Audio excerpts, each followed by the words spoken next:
Banang anak, pupunta ngayon si Mayor dito sa atin ha. Oh talaga tay? Anong gagawin niya dito sa atin? Balita ko kasi, magbibigay siya ng mga ayuda anak. Ayuda?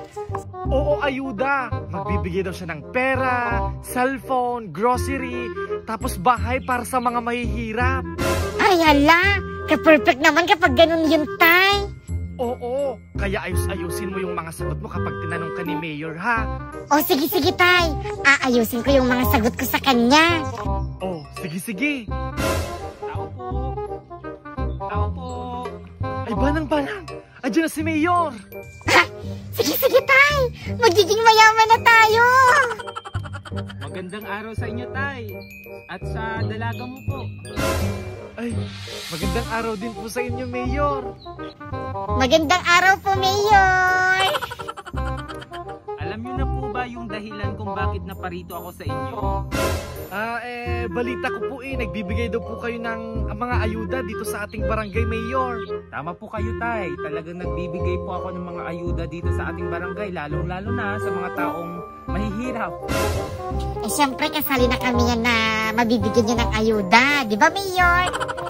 Ay oo naman, makakasali kayo sa mga ayuda kung masasagot niyo tong mga katanungan ko. Sige po Mayor, sasagutin ko po yung mga tanong ninyo.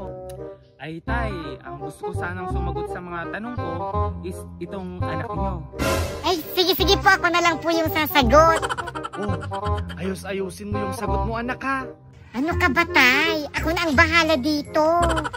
O ito na, may sariling lupa ba kayo? Ay meron po Mayor, may 5 hektarya po kami. May sarili ba kayong bahay? Ay, meron po.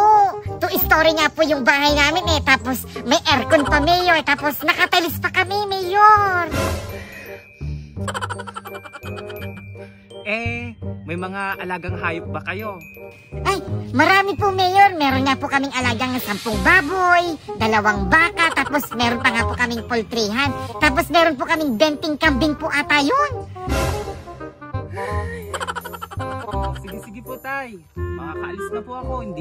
Hindi nyo na pala kailangan itong mga ayuda ko. Mayaman na pala kayo Sige po. Ba't tumalis si Mayor tay? Mayor! Ikaw, andyan na nga yung ayuda Tapos, nawala mo pa. Halika pa naman,